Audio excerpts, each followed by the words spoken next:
The most obsolete idea is go to school, get a job, work hard, save money, get out of debt, and invest for the long term in the stock market. See, why would you save money when they're printing trillions of dollars? The gap between the 1% and 99% is massive. You see, it's not just money. You have to step back and look at the bigger picture. So what do you do? In every one of us is a poor person. There's still a poor person inside me. There's also a middle-class person, and the middle-class person wants security. They want that steady paycheck. And there's a rich person.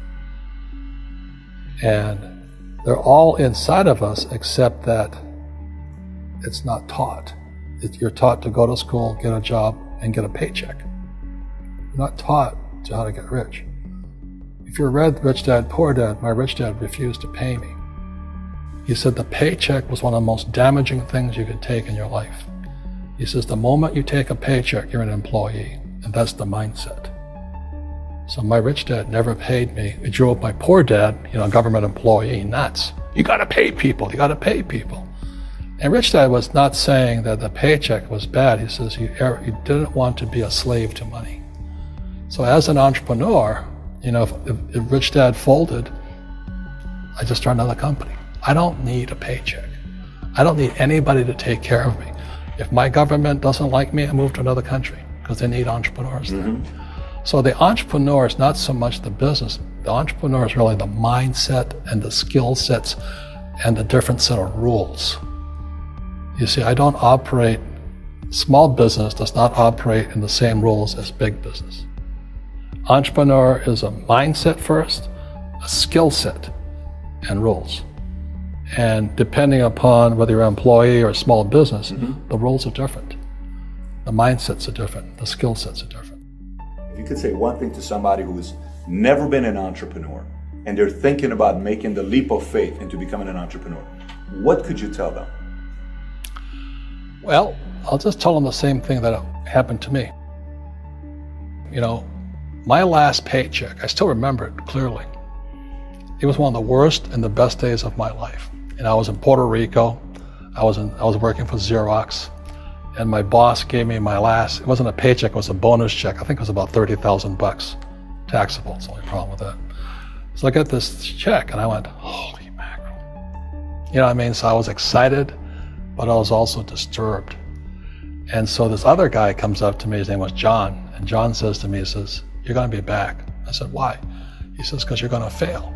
I looked at him and said, look, few expletive words, because that's what he did. He left Xerox, failed, and he came back. And I said, look, you failed and you came back, but I'm gonna fail and I'm never coming back. And that's the attitude.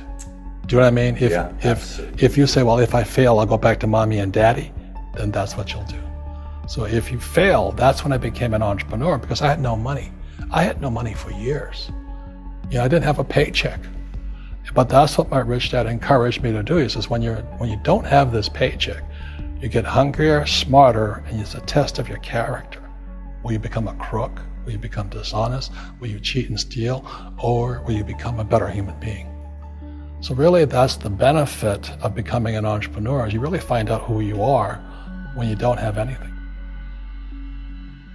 So you always have to look at the big picture. Too many people look at, well, what's going to happen to me? When you look at the big picture, you're also going to know that when something bad happens, something good's going to happen. But you got to prepare for whatever is coming. If you think next 20 years will be like the last 20 years, you're going to get creamed. When you and I go to the supermarket and we buy a carton of milk, we always check for the expiration date. But most people do not check for the expiration date on their brains. Instead of get out of debt, I get into debt. I just refinanced $300 million in debt. I went from 5% to 2.5% interest. I made a fortune. Every month, more money comes in because my cost of money has gone down.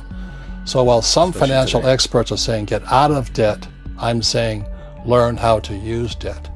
See, when I came back from in Vietnam in January of '73, the first thing my rich dad said to me was go to school to learn how to invest in real estate. It wasn't real estate, it was how to use debt and taxes. Debt and taxes make the rich richer. Debt and taxes make the poor, middle class, poor.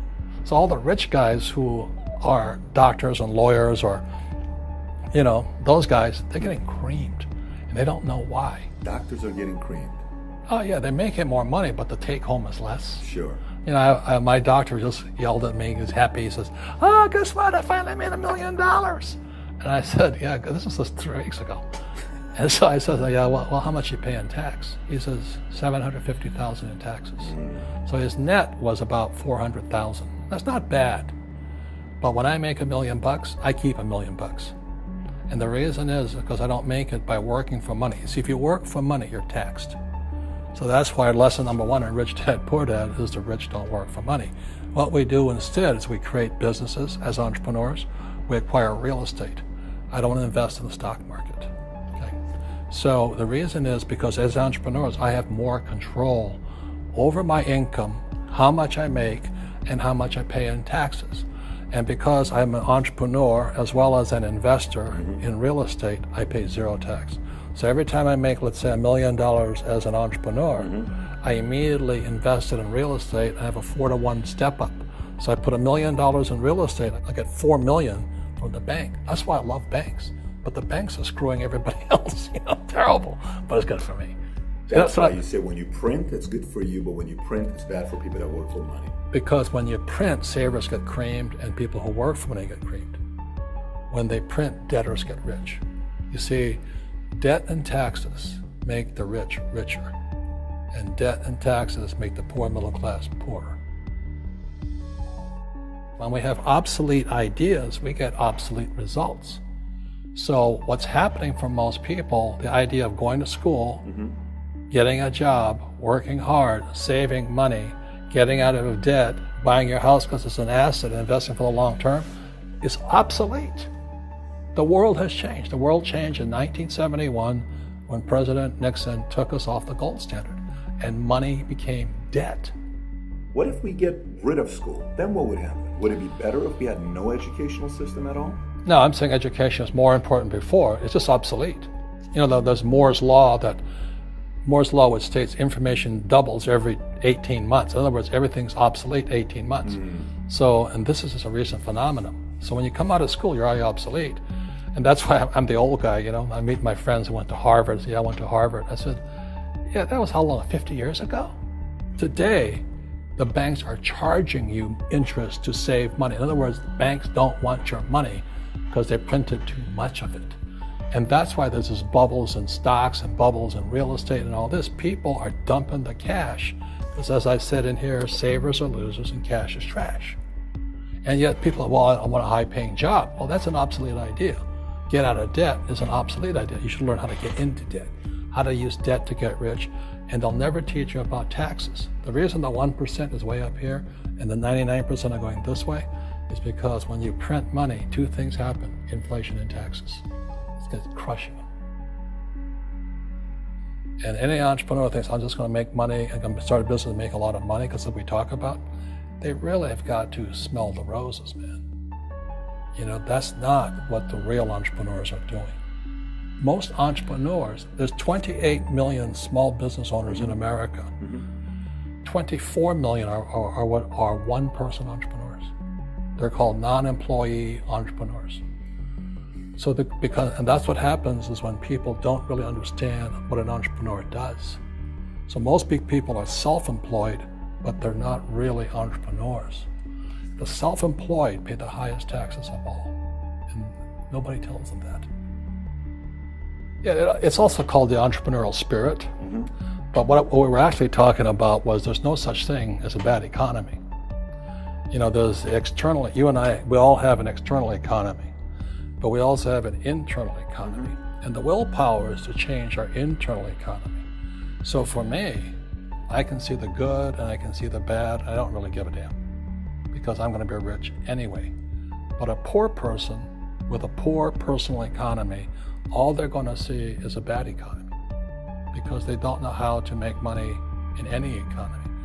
And a middle class person, they have a middle class economy. What they want is a nice house and a steady paycheck and the job and the car. And so when you take their job away, to them, that's disaster. Well, since an entrepreneur doesn't have a job anyway, it's no big deal. So all I'm saying to people, and it's what Bucky Fuller taught me, is always two sides, you know what I mean? Unity is plural, at minimum two. So if you think the economy is bad, it's because your economy is bad. If you think that steady, employment is important, then you'll see an economy without jobs. Your economy versus the external economy. What you control versus what you can't control. I can control. Yeah, it's called an internal focus versus an external focus. So the real entrepreneur has an internal focus. That if they fall down, they say, "Oh, this is good, because I'm going to go up higher." The average person will fall down and say, "Oh, I'm going to take some Prozac," or somebody has a mistake. Oh, the mistakes don't matter. Well, mistakes matter. It means you didn't know something. But a real entrepreneur, whether they fall down, they always can go up. They can stand back up and go higher. And no matter what happens to them, they get stronger and better and smarter and happier. But a person with a weak internal mindset is that they're so afraid of what happens, it generally happens. Like, people who are afraid of losing their jobs, they generally lose their jobs. You know what I mean? Yeah. So everything comes through you. Yeah, so the entrepreneur first job is to control inside here, not outside there. The moment you take that paycheck, you're an employee. You've got to be stronger than that. It's about inside control.